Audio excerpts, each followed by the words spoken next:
Alright, hello and welcome back to my channel. This is Vagrant Sam, and today we're going to be having a bit of a chat about the Australian Christian lobby, because I have finally found what I was looking for since I started this channel, and it's the video evidence that really strongly undermines the message of love and peace and tolerance that often comes to the front of any discussions with Christianity, and really gets to the root of the issues, the problems, and what I find to be really distressing and disturbing about what really comes into the core of Christian beliefs and what they decide to hang their hat on when it comes to policy and essentially how they want society to live. So let's run the intro and get right into it.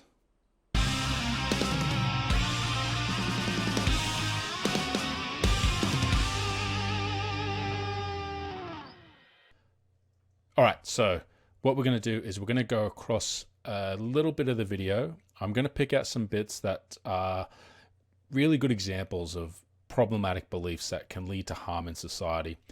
Now, this might feel like I'm picking on ACL, but let's be completely upfront that the ACL has a stated goal of influencing the political outcomes of Australia and influencing politicians and influencing how our country actually gets run.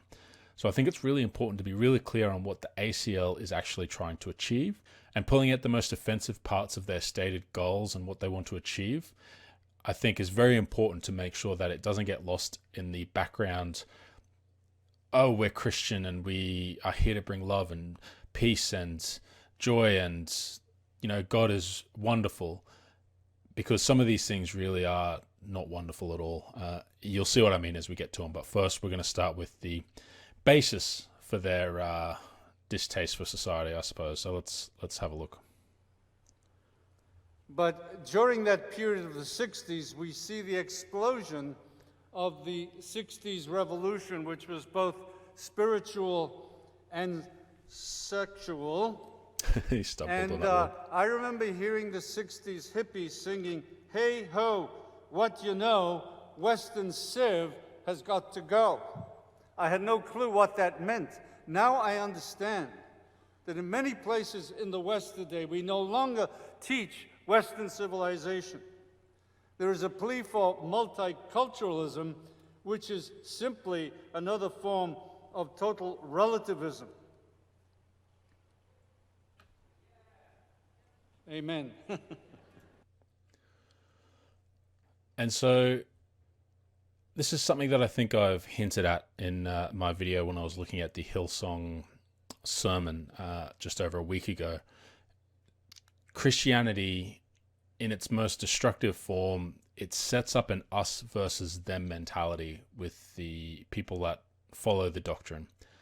And here is an example of very specifically someone setting up the idea that society itself is contrary to what God's will is, and we need to set that right. We need to intervene. We need to show people the correct way on how to move forward.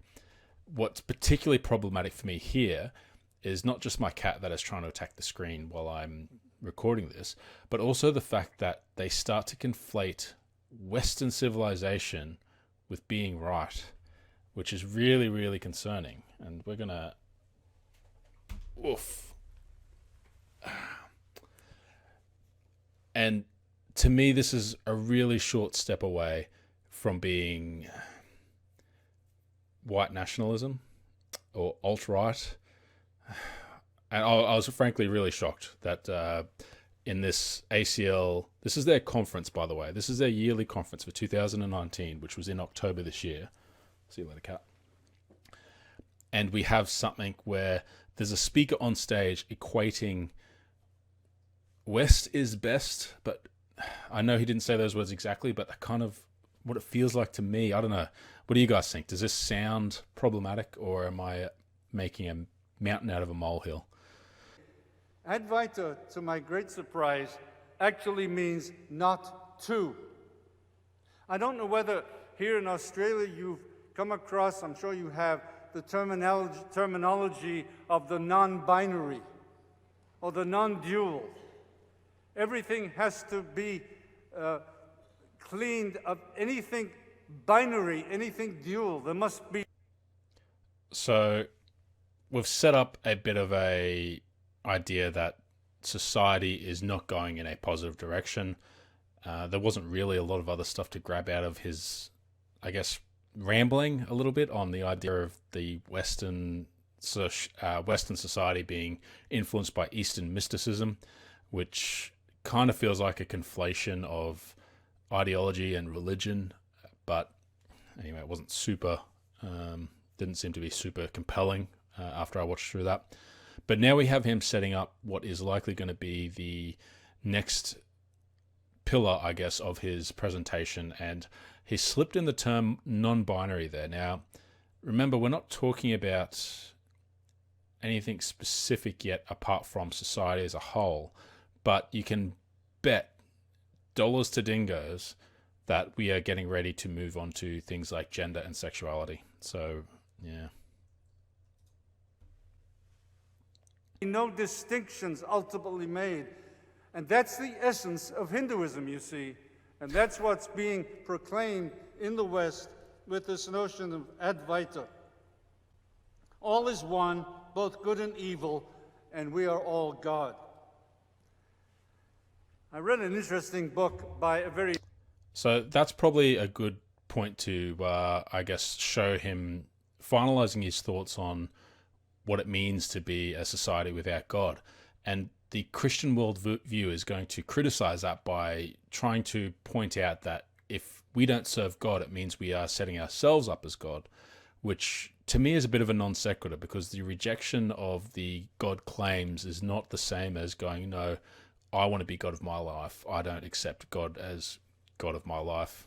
A bit of a awkward way to phrase it, but you get what I'm saying. Rejecting a divine being is not the same as substituting a divine being with myself. It's not like I believe I have the same type of sovereignty over not just my life, but morality that a biblical God would have, but that I exist in a society where we need to work together and to actually agree on morality and agree on welfare and agree on what the common good is. Two very different things. If I was to set myself up as a God, that kind of says to me that I would make my own rules. And I don't. I make my rules in concert with those around me to ensure that we all live in a, relatively harmonious state, whether or not sometimes I think someone's a bit of an arsehole or not. I still try to get on, and I still try to find outcomes that are not just good for me, but are good for those around me, because I recognize that those two things are essentially the same thing when you live in a society surrounded by people. I mean, I live in an apartment block with dozens of other apartments around me.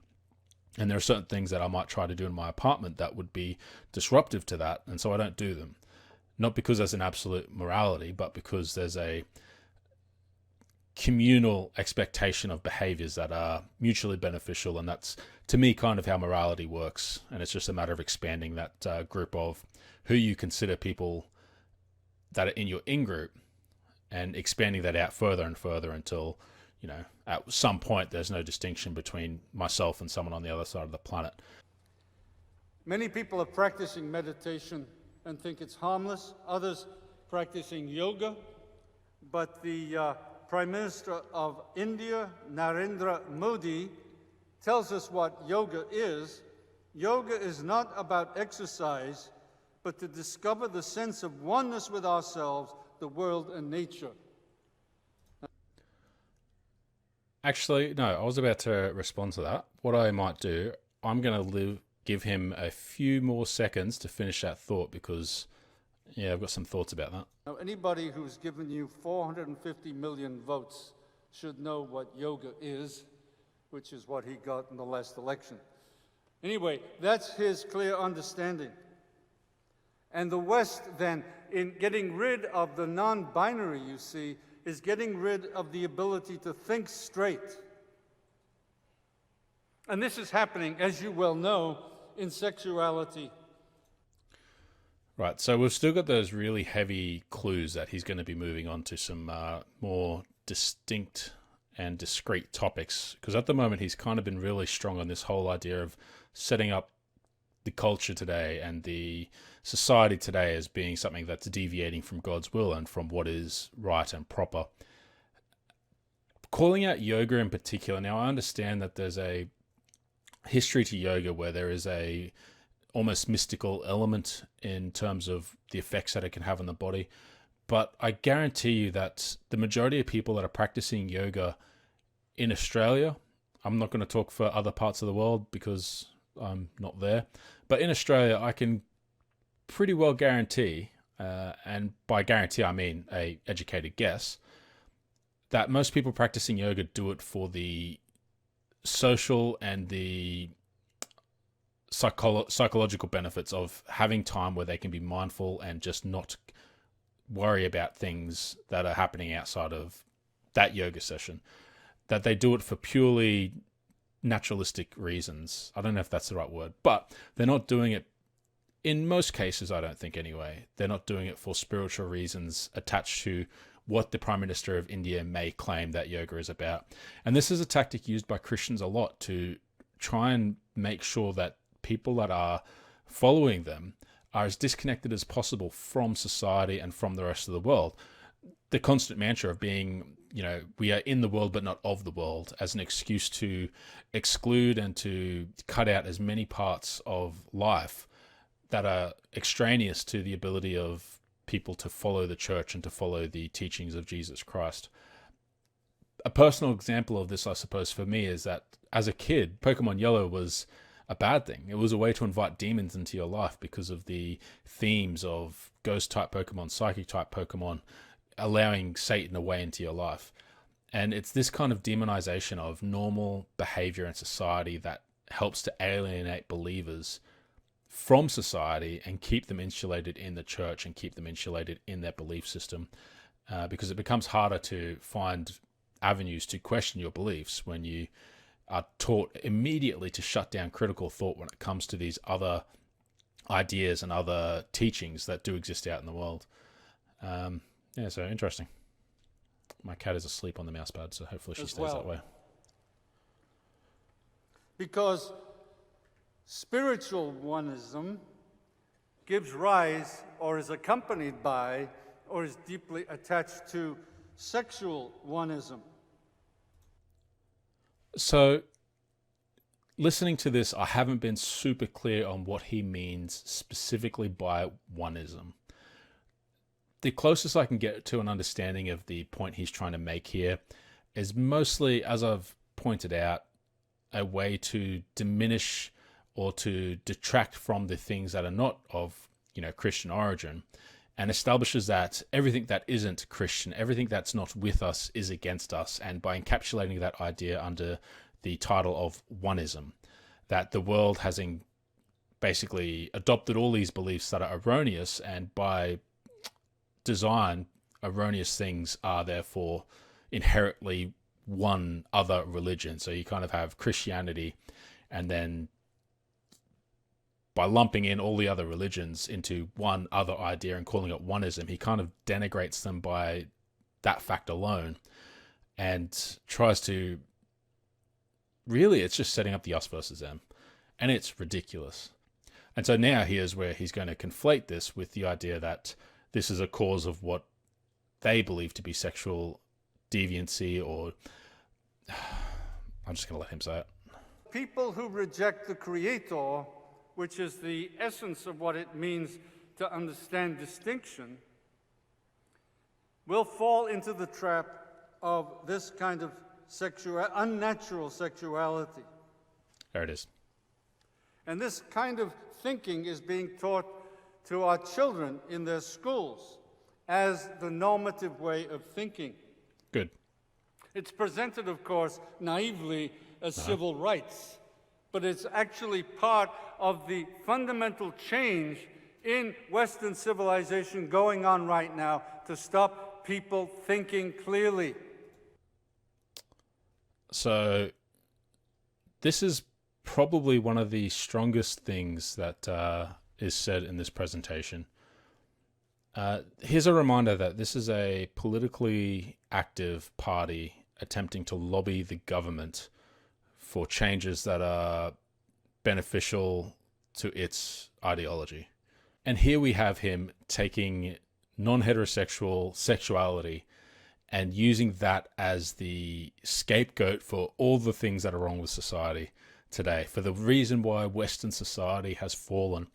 And this is where we have a really toxic, I honestly was shocked seeing this, that we have someone that is conflating homophobia and what really feels alt-righty and using them to explain each other. Like, this is why our Western civilization is going to hell. It's because of the gays. I mean,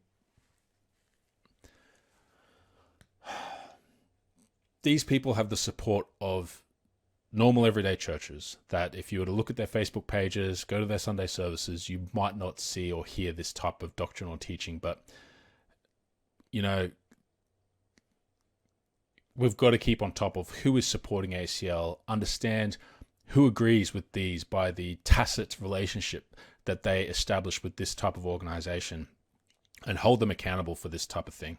Because again, this is their national conference that they held yearly, and they held this only a couple of weeks ago. So this isn't something that they've necessarily changed their mind on. And this is something that they've hosted, and they still host on their YouTube webpage. So presumably this is accurate representation of their beliefs and their convictions. Unbelievable. You understand that? Our understanding of sexuality is thoroughly intelligent and clear. And we're being forced to admit that we're foolish to think that. Yes. You are foolish to think that heteronormative relationships are the only relevant, acceptable, or intelligent ways for people to express and feel love.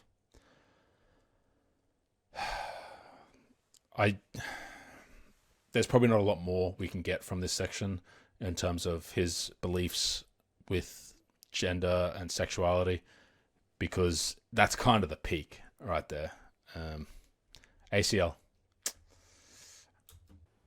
And I'm just so afraid that evangelical Christians, ignorant of this whole tradition of what happens behind this, what Paul calls unnatural sexuality, is being drawn into a pagan worldview, whether they realize it or not.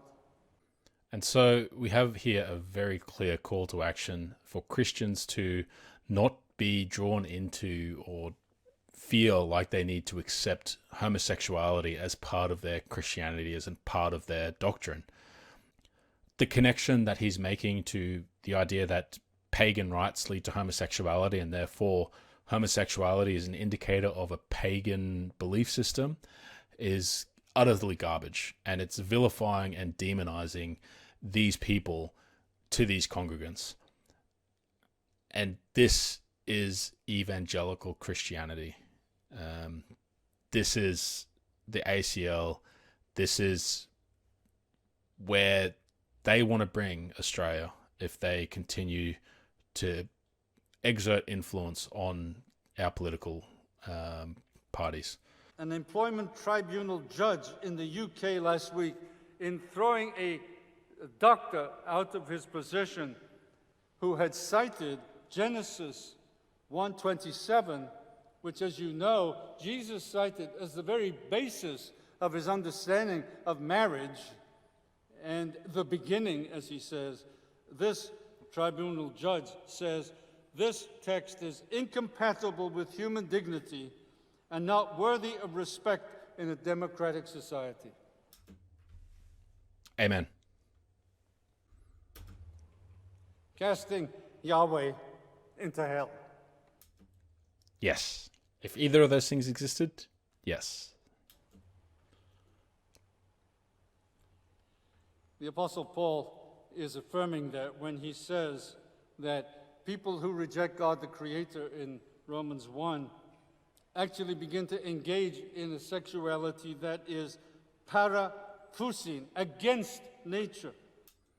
Right, I am sick of this vilification of gay people, so I'm going to skip through and see what else we can find. Because I think the point is pretty clear that this is a homophobe who is teaching homophobia to a large group of Australians.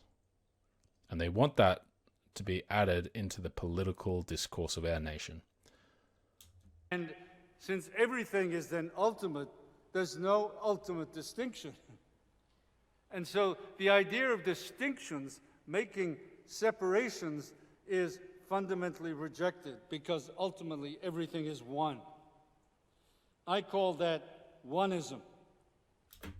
So that kind of sounds beautiful, in a sense. Certainly not in the way that this gentleman here intends it. He's certainly setting this up as obviously the false choice, but the idea that barriers are lost, that division is no longer a concern, that kind of sounds like the society that I would prefer, rather than a society where there are binaries that divide us over things that are completely irrelevant or completely constructed and are redundant in a society where people have many different ways to express themselves. So inadvertently, he said something that is kind of nice, but ruins it completely by not actually meaning that. And that's kind of me reading into it, which, hey, that's how the Bible works too. Cool.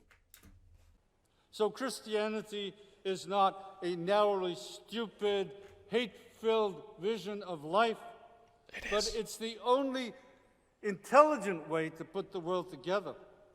So in that statement there's no attempt made to demonstrate the intellectual honesty in assuming a God rather than assuming spontaneous generation of the universe.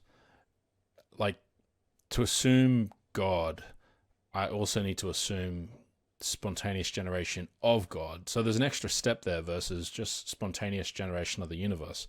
Now, to be clear, I'm not proposing that spontaneous generation of the universe is a thing that is a thing. Like, I don't think that's actually a relevant assumption, but given that those were the two things that were presented by this theologian, with the assumed conclusion that therefore God is the intelligent answer, is just patently ridiculous. And we're getting into very strong creationism territory, which is weird because that was nothing that was really a focus when I was in church.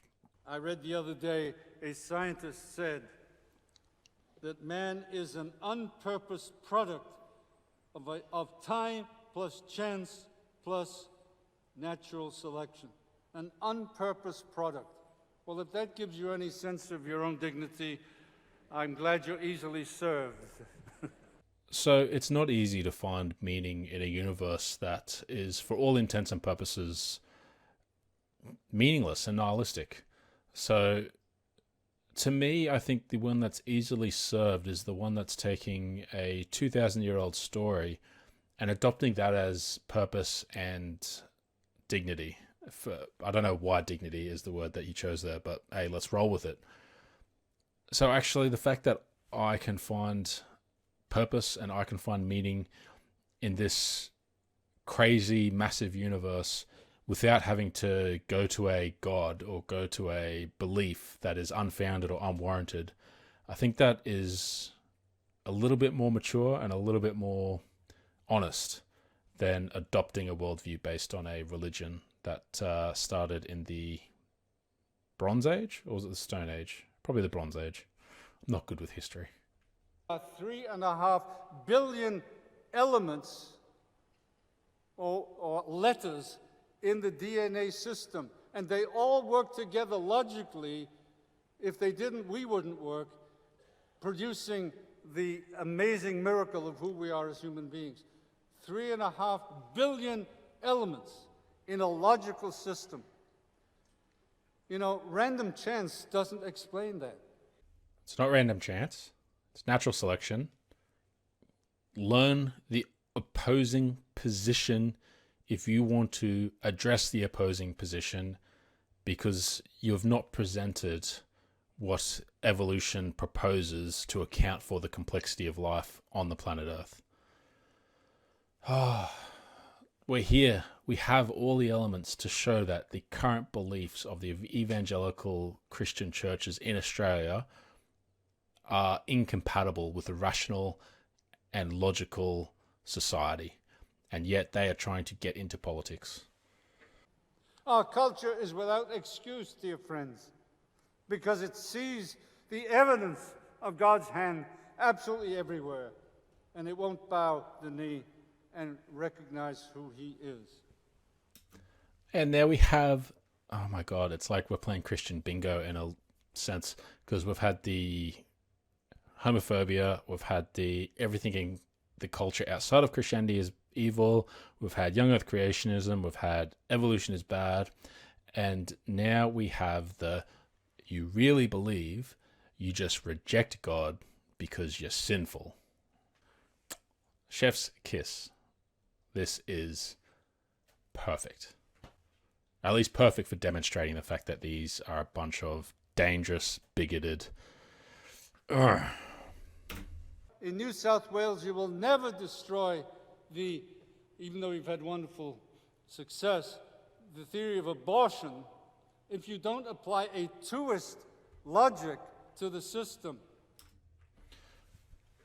And it doesn't get more overt than this. So remember that oneism and twoism is basically oneism, non-Christian, twoism, this particular type of Christianity.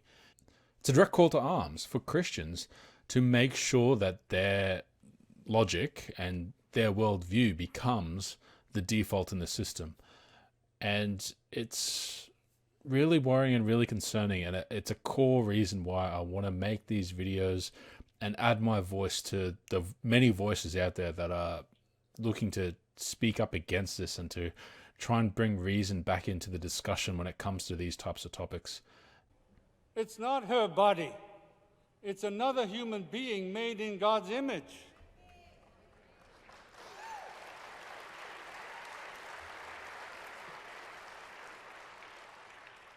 And the only place where not my body ought to have been said was 9 months earlier. Slut shaming, bingo, bingo. One of the tenets that I want to try and work with in this channel is to be polite and not to be angsty, edgy, ragey. And I just want to point out it's really difficult right now not to just use some choice vocabulary to describe the person that is giving this completely egregious account for rights when it comes to things like homosexuality and a woman's right to decide her body, her choice. And, just demonizing society as a whole and somehow trying to conflate Hinduism and mindfulness with the downfall of Western society. So we can't forget that bigoted notion that he introduced us with the whole Western society is falling to Eastern influences. So we do need a twoist view of existence to make sense of the world. And you see, oneists who say there's no ultimate distinction, they're stuck with, well, they like the good parts, but they're stuck with also, since they have to include everything, with evil. And I read one of these oneists who said, Hitler is in heaven. His deeds weren't evil, they were mistakes. Citation needed. Who said that? In what context did they say it? But, hey, intellectual honesty is not the core ingredient when it comes to a motivational evangelical sermon. So we end to the glory of the Trinitarian God, Father, Son, and Holy Spirit. Amen. And so there we have it. That is the end. Obviously, picking out just some of the choice moments there. It's distressing and disturbing that this is a political movement in Australia and something worth keeping an eye on and worth understanding what they're doing and what they're trying to achieve, to be able to work against it in the sense of we have a democracy in Australia, and so we need to make sure that the majority of voices are the voices that are heard, and that lobby groups don't artificially amplify their voice or their message by funding, by using money, by using influence, by getting people on board in strategic places. That undermines democracy. And I think it's important that as constituents of wherever you are from Australia, and if you're elsewhere in the world, fantastic. There's probably similar ideas and similar parties in your part of the world that operate with religiosity before secularist policies. And it's important to understand what they're doing and how they're trying to achieve their goals, because they know they won't win through the popular vote. They need to win through other means. And we need to keep them to account for that and to task for that. They can preach their messages all they want, but we need to make sure that we're here to ensure that the alternate narrative is heard, the one that is potentially more rational, more logical, more loving, more kind, more inclusive, more diverse, and just more Australian or American or British or European, German, wherever you are from. So yeah, let's switch back to the other camera and wrap this thing up. So there you have it. We got a fairly nice, concise list of the problematic doctrines and theology that gets taught in fundamental churches, even in Australia. What I hope this video has highlighted is that often we can look overseas and see some of the things that make it onto the news in particularly America and places like AIG, Westboro Baptist Church, the NFIB, and they can feel like very distant problems to us in Australia sometimes. But it's here. It exists in Australia, and it has existed here for some time. And yeah, I look forward to seeing you guys next time. Thank you for stopping by, and I'll catch you all later. That's cheesy, isn't it? I've got to think of an outro thing. What sort of gag can I do? While I'm thinking, here's some videos that you might enjoy. And don't forget to subscribe.